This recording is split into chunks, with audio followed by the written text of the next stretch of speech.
High guys, welcome back to my channel. आणि birthday असला की सगळे किती एक्साइटेड असतात ना, पण माझं असं नाहीये.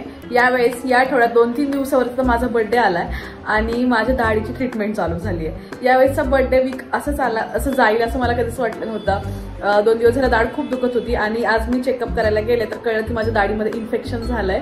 कारण की सिमेंट जे भरलेलं आहे तर ते त्या साईडनं खाऊन ना ते चावलं गेलं, म्हणजे चावतो ना आपण जसं घास तसं ते सिमेंट वरती जाऊन नसांपर्यंत पोहोचलंय. सो ते इन्फेक्शन व्हायला झालंय. आता तर आता बर्थडे 17 तारखेला आहे, आज 12 तारीख आहे आणि आता इथून पुढे म्हणजे उद्यापासून 13 तारखेपासून मला रूट कॅनल चालू करायचं आहे. आणि दाढ इतकी जास्त दुखते ना की बर्थडेसाठी आता एक्साइटमेंट होती ती पण आता इतकी काही राहिली नाहीये, कारण की दाढच इतकी दुखते की मला आता बाकी काही सुचत नाहीये. पण काय माहित का, मला असं वाटलं की आता मी फराळ वगैरे पण चालू करणारच. आता किती दाढ दुखली किती काय झालं तरी फराळ वगैरे दिवाळी करणे आहेच आहे. सो मग मी आज ब्लॉग चालू करते. हा आठवडा बर्थडे पर्यंत कसं जातो हे सगळं मी ह्या ब्लॉगमध्ये कंटिन्यू करणार आहे. सो तुम्ही ब्लॉग कंटिन्यू करा. सो गाईज, इट्स डे 2 आणि दाढीची अपडेट अशी की गोळ्या खाऊन पण दाढ काय दुखायची राहिली नाही. की जास्त दुखली आहे ना कालपासून दाढ. तसाच स्वयंपाक केला होता सकाळी पण तसंच दुखतच डाळ डबा वगैरे केला ह्यांचा. आणि आता मला 1 वाजता दवाखान्यात जायचं. आता 12 वाजता आणि माझं एक पार्सल आले. सो म्हटलं चला पार्सल तुमच्यासोबत शेअर करते, म्हणजे रिव्ह्यू देते कसं आहे ते. सो याच्यामध्ये ना ट्रायपॉड आणि याच्यामध्ये ट्रायपॉड आहे आणि याच्यामध्ये रिंग लाईट आहे. तो आपण रिव्ह्यू देते मी तुम्हाला. पहिला अनबॉक्सिंग करूयात.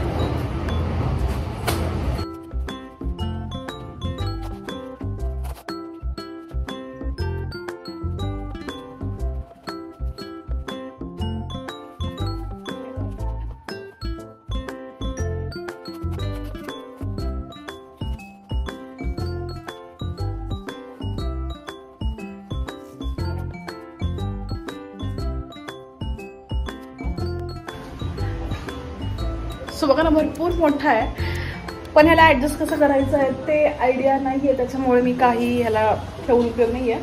असंही मी ह्याला रिटर्नच करणार होते कारण की माझ्याकडे 2 ट्रायपॉड आहेत. सो मला असं वाटलं की मागून उगीच काही फायदा नाही आहे. आता ह्याला मी तुम्हाला रिंग लाईट पण जोडून दाखवते.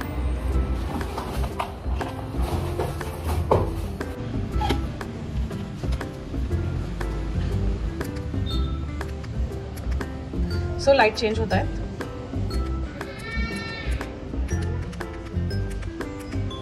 वा, रिंग लाईट मस्त आहे. सो रिंग लाईट छान आहे. ट्रायपॉड पण तसा छान आहे, एवढा मोठा असा आहे म्हणजे मी कोणताही शूट करू शकते आरामात. आणि हा फक्त 500 रुपयाला भेटलाय मला मेशोला. मी याची लिंक खाली डिस्क्रिप्शन मध्ये देईल, जर तुम्हाला घ्यायचं असेल तर तुम्ही तिथून जाऊन पहा.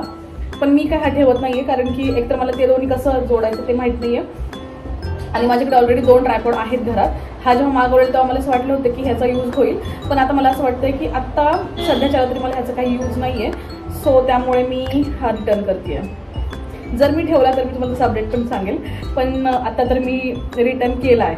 चला आता हे सगळं पॅक करून ह्यात ठेवते कारण की मला आता जेवायचं आहे आणि 1 वाजताची अपॉइंटमेंट आहे, मला दवाखान्यात जायचं आहे. सो गाईज, फायनली मी ह्याला जोडलंय आणि इथे बघा रिंग लाईट. इकडे ह्याला चार्जरच्या पिनला हे असं कनेक्ट करून ठेवावं लागतं आणि रिंग लाईटला बॅक साईडनं इथून लावलंय आणि बाकी हे इथे जॉईन केलं रिंग लाईट आणि हे वाला. आणि हा एवढा असा याच्यापेक्षा पण मोठा आहे हा ट्रायपॉड, म्हणजे आणखी मोठा होतो. पण हे मला उपयोगालाही पडू शकतं ट्रायपॉड. आता मला कळत नाही की रिटर्न करू की नको करू. सो पाहूयात. आता तर वाजलं 1:15 आणि मला 1ची अपॉइंटमेंट आहे, त्याच्यामुळे पटकन पळते कारण मला फाट्यावर जायचं चालेल. त्याच्यामुळे आता मला पटकन निघायला लागेल. सो भेटते तुम्हाला. So good evening guys. आता स्वयंपाक करायची वेळ झाली आहे. सो म्हटलं तर ह्या ट्रायपॉडचा थोडासा यूज करावा. तो ट्रायपॉड लावलाय, रिंग लाईट लावली आणि त्याच्यावरती मोबाईल लावलाय. हे फर्स्ट टाइम मी असं ट्रायपॉड वरती शूट करते कारण की मी आजच आलाय आणि मी रिटर्न पण करून टाकला विदाउट यूज करता. आणि आता मला असं वाटतं की मे बी हे मी ठेवायला हवं. सो पाहूयात, थोडं मी ट्राय करते. ठीक आहे. आता मी इथे भात आणि घेवडा लावते ह्याला कुकरला. सो धुवून वगैरे घेतलेला. म्हटलं चला ट्रायपॉड लावून थोडंसं स्वयंपाक बघूयात कसं सगळं शूट होतं, व्यवस्थित होतंय का, ट्रायपॉड व्यवस्थित स्टेबल राहतोय का, असं सगळं. आता माझ्याकडे माईक घ्यायचा राहिलाय आणि आणखीन म्हणजे 2 गोष्टी याच्या मला घ्यायच्या. मी सो मी याच्यावरती व्यवस्थित शूट करू शकते असं मला आता वाटतंय. सो आता बघूयात की हे रिटर्न करायचं की नाही करायचं. Happy Diwali guys. कारण की हा ब्लॉग दिवाळीच्या आधी शूट करते मी, पण जोपर्यंत हा ब्लॉग येईल तोपर्यंत दिवाळी आलेली असेल. ओके, तर जे मी मला माझ्या दाढीची ट्रीटमेंट चालू झाली सांगितलं. दाढीची ट्रीटमेंट चालू तर झाली होती, पण माझ्या मागे काय लागले मला माहित नाही. अचानक मला सर्दी चालू झाली, म्हणजे मला धुळीची खूप ॲलर्जी आहे. आणि काल दवाखान्यात दाढीसाठी ट्रीटमेंटला जाताना मी गाडी घरी नव्हती पण चालत गेले. आणि आमच्या गावात खूप धूळ आहे, खूप जास्त. तर ती धुळी रस्त्याने चालत जाताना ती धूळ माझ्या तोंडात गेली असेल. तर मला संध्याकाळपासून इतकी शिंका वगैरे लागल्या आणि रात्री खूप जास्त असं कणकणी आल्यासारखं झालं. सकाळी मी उठले तर एकदम कणकणी खूप जास्त सर्दी लागली होती. सकाळपासून मी जवळजवळ 3 ते 4 वेळा विक्सच्या पाण्याने, गरम पाण्याने वाफ घेतली. तेव्हा थोडंफार आता मी बोलू शकते ना, तर खूप त्रास झाला. तरी पण आता दिवाळी 2 दिवस राहिली म्हणून मग मी पंखा पुसला, भिंती पुसल्या, सगळ्या पायपुसल्या वगैरे धुवायला टाकल्या. जी मॅट मी तुम्हाला दाखवली होती ती पॉईंटच्या खाली टाकली आहे मी.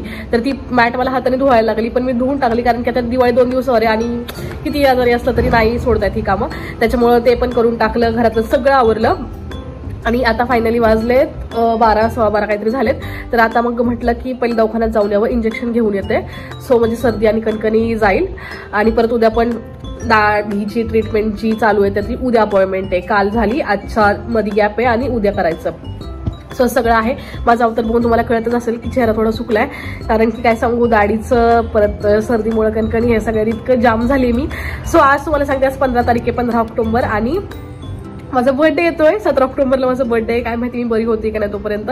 आणि पण एकादशी आणि मी खूप नॉनव्हेज लवर आहे. आता माझ्या बर्थडेला तर मला नॉनव्हेज खाता येणार नाहीये, पण बघूयात कसं होतंय. बाकी आज मी जर मला थोडंफार आणखी जर कणकणी जराशी गेली, जर समजा इंजेक्शन घेऊन, तर मी विचार करते की शंकरपाळ्या बनवून टाकाव्यात. एक पदार्थ बनवायला हवा आता, कारण की 2-3 दिवसच राहिलेत. बघूयात कसं काय होते. पहिलं मी दवाखान्यात जाते आणि इंजेक्शन घेऊन येते, कारण की नाकजाम झाले. आता जास्तच बोलायला लागले तर माझा त्रास व्हायला लागलाय. सो मी जाते, इंजेक्शन घेऊन येते. प्लीज तुम्ही ब्लॉग माझी कंटिन्यू करा, ब्लॉग पूर्ण पहा. आणि या आधीचे पण ब्लॉग्स पाहिले नसेल तर प्लीज पहा आणि मला खूप भरभरून सपोर्ट करा. कारण की माझं चॅनल मॉनिटाईज 2 वर्ष झालं होत नाहीये आणि 2 वर्ष झालं मी यूट्यूबला ट्राय करते. तो प्लीज हेल्प मी.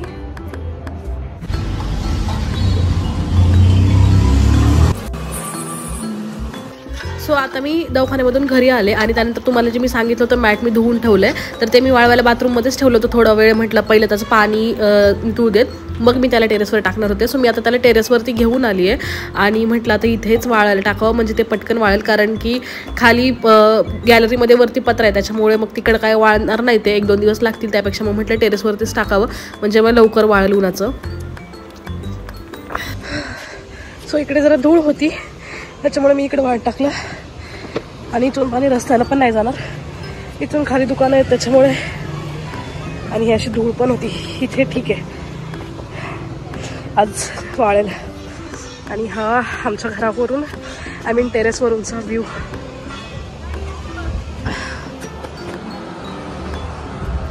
आणि हे माझ्या मायराचं घर. ठीक आहे, इकडे वरती आणि तिकडे पुढे खडक बसलाय. Okay, let's go.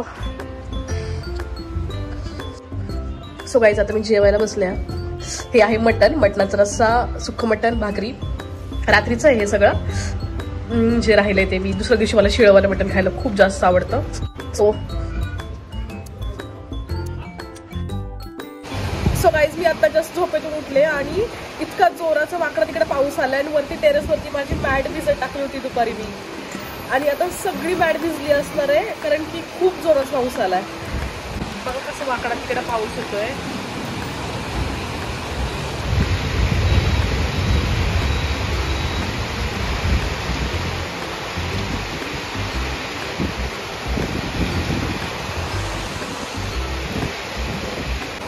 माझं मॅट वरती सगळं भिजून गेलं असं, माझी इतकी मेहनत वाया गेली.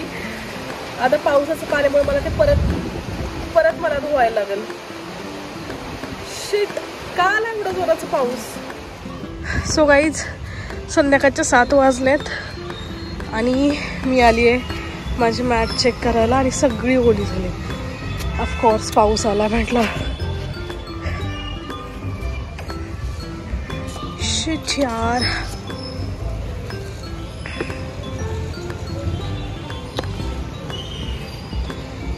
दिवसभर चांगली उन्हात वाळली असेल. मी संध्याकाळी 5 वाजता काढायला पाहिजे होती, पण इट्स ओके. सो गाईज मी वरती टेरेसवर जाऊन तर आले, पण माझं सगळं ओलं झालं. शिट, मी का झोपले. एनिवे, आणि आज मी जे शंकरपाळी करायचा प्लॅन बनवला होता, पण झोपले आणि सगळंच राहिलं. सो ठीक आहे, उद्या बघू. पण आता उद्या माझ्या दाढीची ट्रीटमेंट पण आहे दुपारी. सो दुपारच्या पुढे मला जर बरं वाटलं तर मी बनवेल, किंवा मग खूप गडबड होणार आहे. पण लक्ष्मीपूजनच्या आधी माझे 3 पदार्थ नक्कीच बनतील. मला आहे म्हणजे तेवढं मी करू शकते. सो ठीक आहे, पाहूयात. आता मी स्वयंपाक बनवते. त्याचबरोबर मी हा ब्लॉग पण इथेच एंड करते, कारण की मला असं वाटते की 7-8 मिनिटाचा ब्लॉग बनला असणार आहे. सो मला असं वाटते की मी हा ब्लॉग इथेच एंड करते आणि आता नेक्स्ट ब्लॉगला उद्यापासून स्टार्ट करेल. सो ब्लॉग आवडला असंच नक्की लाईक करा, कॉमेंट करा, शेअर करा. चॅनलवरती नवीन असतात आपल्या चॅनलला सबस्क्राईब करा. आणि मी आधी खूप छान छान ब्लॉग टाकलेत, सो प्लीज ते पण ब्लॉग्स नक्की जाऊन पहा. सो आणि हा माझा बर्थडे येतो 2 दिवसात. मे बी हा ब्लॉग बर्थडेच्या दिवशी सुद्धा पडू शकतो किंवा बर्थडेच्या नंतर. सो 17 ऑक्टोबरला माझा बर्थडे असणार आहे, तर तुम्ही मला बर्थडे विश करू शकता. Thank you, bye.